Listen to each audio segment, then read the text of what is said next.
over this COVID stuff. And, we've got a lot of history and a lot of friends, and it's great to get together with them face to face and just go through the history of racing with them and shooting content with them and everything. Yeah. Well, speaking of getting over COVID, I mean, I'm over it at this point, and I got to tell you, the UTV World Championship is over it because we are racing here in about a week, buddy. Lake Havasu has opened up the doors.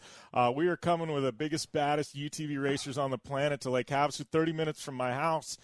Matt, I mean, this is what the industry needed. I think this is the shot in the arm. We've had a lot of events, but we haven't had a lot of events that were full open door, like come in, enjoy, fans, spectators, vendors, everybody coming. UTV Worlds is that event, buddy.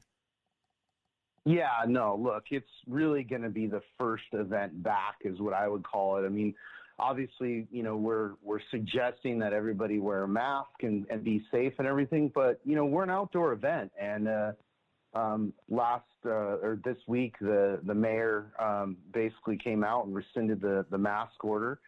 They've had 0 cases in the city, and again, we're an outdoor event, so we're telling everybody to be safe and follow the protocols. But let's go racing, man. It's time. Everybody wants it. Everybody needs it, and I'm super pumped to unveil the new course and the new location.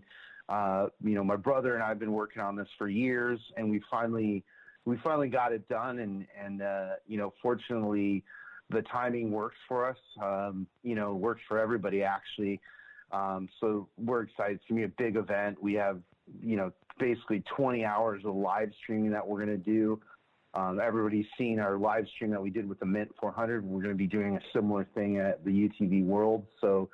I'm ready. I head out to Havasu tomorrow, and then I'm there for the duration. So, I love doing this, and I'm super excited to share this with everybody. Yeah, well, and as somebody sitting here that's actually got a sneak peek at the course that you guys are going to unveil this weekend, I got to tell you, Matt, like I've had a few people ask me, about the course. I'm like, it is unlike, and people use this all the time, but I'm saying it right here, and I'm 100% truthful. Nobody has ever raced on a course like this ever in a UTV. Hands down, hasn't happened.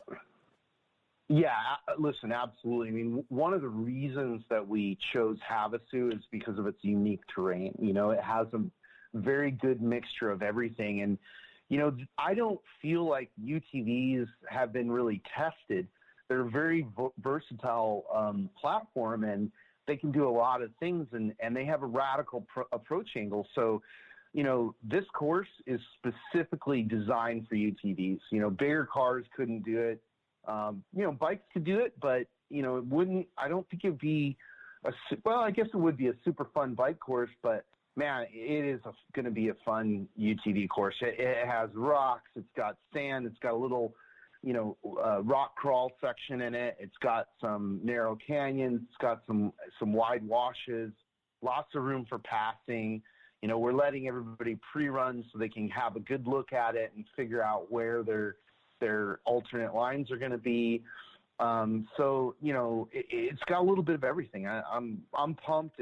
I think everybody's going to be excited about it, but you are going to have to earn the win. You're going to have to earn the finish. This is not put the pedal down and cruise to the finish race. You're going to have to do the work.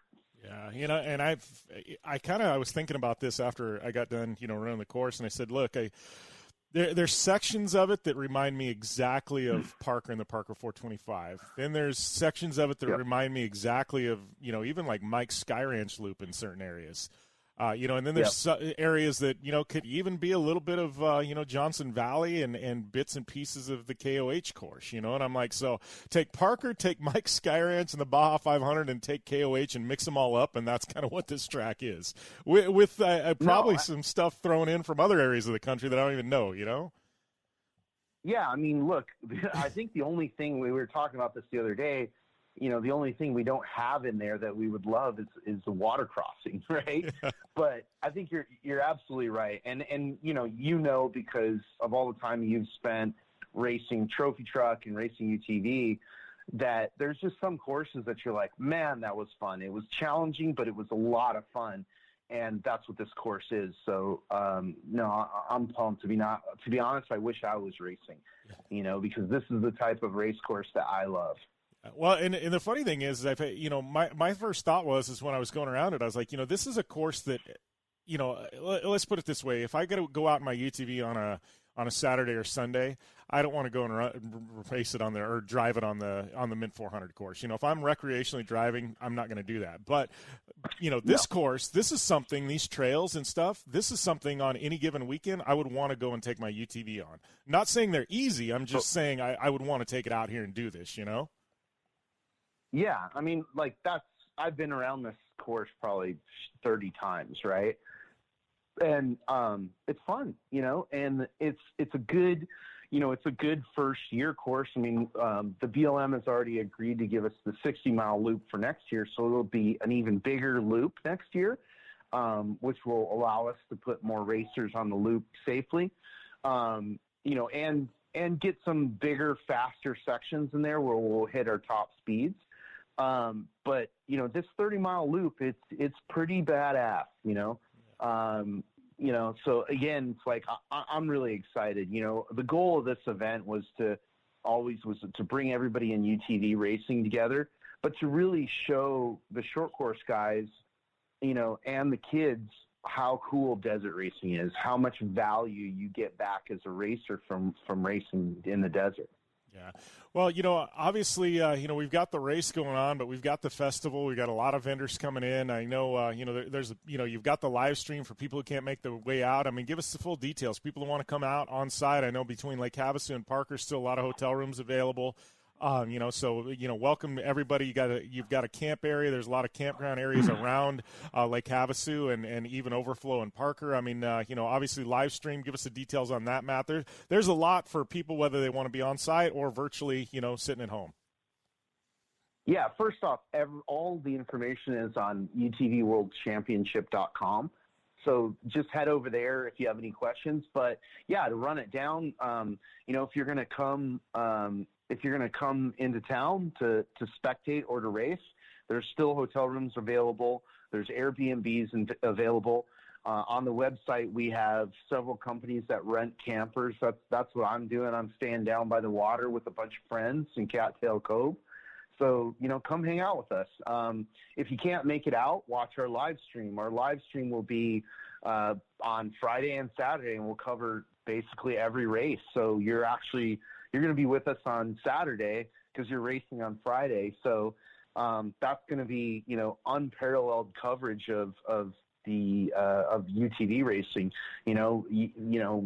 Everything we do, we try and take it to the next level, and we've done it again with this. We've implemented some new technology that allows us to put cameras in remote spots. And, we're going to have a combination of ground camera and drone footage from this race. And then, our talent desk, just like we had at the Mint 400. Sorry to cut you short, Matt, but we have to take a short commercial break. Conditions off the pavement are always changing, so why settle for a light bar that just turns on and off? The Rigid Adapt is a revolutionary new light bar that will automatically select from 8 beam patterns that range from a widespread 90-degree flood to a 15-degree spot based on your vehicle's speed. Try that with your knockoff light bar.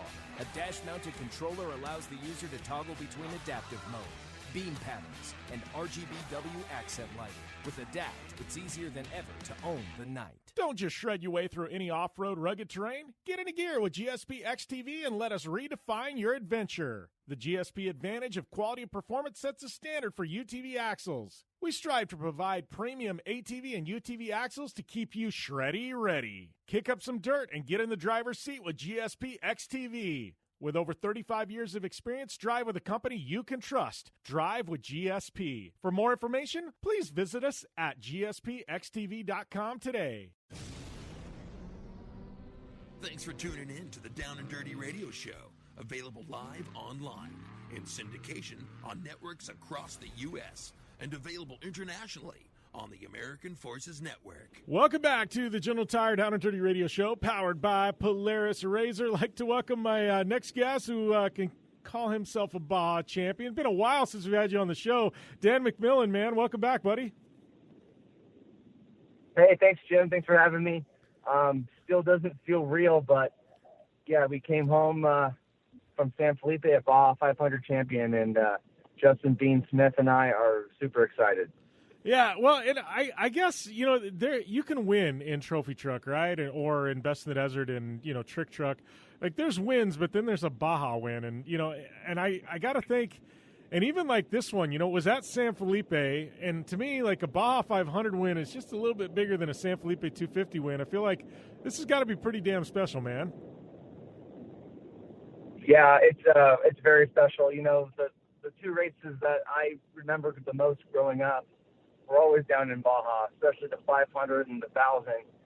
San Felipe 250 is obviously a great race, and we thoroughly enjoy it. But the 500 and the 1,000 were the two that I remember the most, watching my dad and my grandpa and my uncle and all the legends like, Rob McCackern and Robbie Gordon who were at this race. And watching them race, growing up trophy truck, it was pretty special. So this win is definitely something that I'll never forget. And to win a 500 is pretty awesome. Obviously, the Baja 1000 is the Super Bowl of them all, but this is seems like the AFC or NFC playoff championship game where it's a great step in the right direction for our team for the big one, and we couldn't be more excited. I couldn't be more happy. Yeah, well, and talk about this race, because I know there's obviously COVID hit the country and hit Mexico and hit the Southwest U.S. just like it did everywhere else in the world, and it's been kind of score, I feel really bad for them because they were dealt a bad hand this year. And, I'm just happy and thankful that we were actually able to go racing down in Baja. And, so I know there was a lot going into this. Obviously, an untraditional 500, this being run out of San Felipe instead of Ensenada. I heard all kinds of swirlings about pre-running, things like that. I mean, how was the event? I mean, obviously, you guys spent some time down there in Mexico doing some pre-running beforehand. Obviously, the race was there. I mean, it was different than an untraditional, the traditional 500. I mean, there was just a lot swirling around this event. I mean, what's your takeaway from all this, and how did things run, and how was the course compared to, traditional 500? Well, I think to answer your first question, how was the race overall? I think the race went really, really well. Obviously, we won, but Score did a really good job at kind of keeping us, I wouldn't say under the radar, but doing all the COVID protocols. Having all the start and finish out at El Dorado Ranch was really nice. It limited the people going in. The town of San Felipe, I thought was awesome. I remember driving to the start line at 6 in the morning, and every gas station and OXXO and 7-Eleven was just packed out the door with fans. And I think the fans finally felt like something normal was back. Like you said, COVID hit and life kind of got thrown on its head. San Felipe was awesome. We brought all our own food as a team. We made the decision as a team to kind of bring our own food. We stayed in some hotels that had kitchens, so we did our own thing. We wanted to lay low and give that respect to the people. Of course, we wore masks in gas stations and where we needed them, but we did our part and Score did their part, and I think the people of San Felipe really enjoyed it. The big question mark for our team was going to be the border wait, because we had heard nightmares about 8 to 10 hour border waits, and I think our guys were across in less than 2 hours, which is about normal for any Baja 500, Baja 1000 coming back. So really, I think the race went unhitched. I think it was a great sign of what was to come. I think the 1000 is going to be a great race, and I think I commend Score for doing it and putting it on. I know there's a lot of naysayers and a lot of people saying, well, they shouldn't have it. Well, at some point, I think, you got to make that call, and we wanted to go racing, and we were excited to go. Yeah. Well, let's talk a little bit about the course, because traditionally, I don't want to say the 500's an easier course, because it's definitely not, but yeah. San Felipe's brutal, dude. I mean, it's brutal, and now you go and I mean, Score's been pushing the past couple of years, and it's not necessarily a 250 anymore. They're pushing into the 300 territory and even pushing a little bit further past that, but 500 miles at San Felipe, man. How was that on race day? I know you did, the first 330 miles, and then you handed the truck off, but that course, I mean, that's not a place you traditionally want to race 500 miles at. No, that was a very tough course, and I thought it was a very almost an interesting way for a welcome back to Baja. Here's a hell of a race course, and it was, like you said, it's brutal out there, and it's only getting worse. But The course, started and went north, and we did a lot of lake bed, which was a lot of high speed stuff, all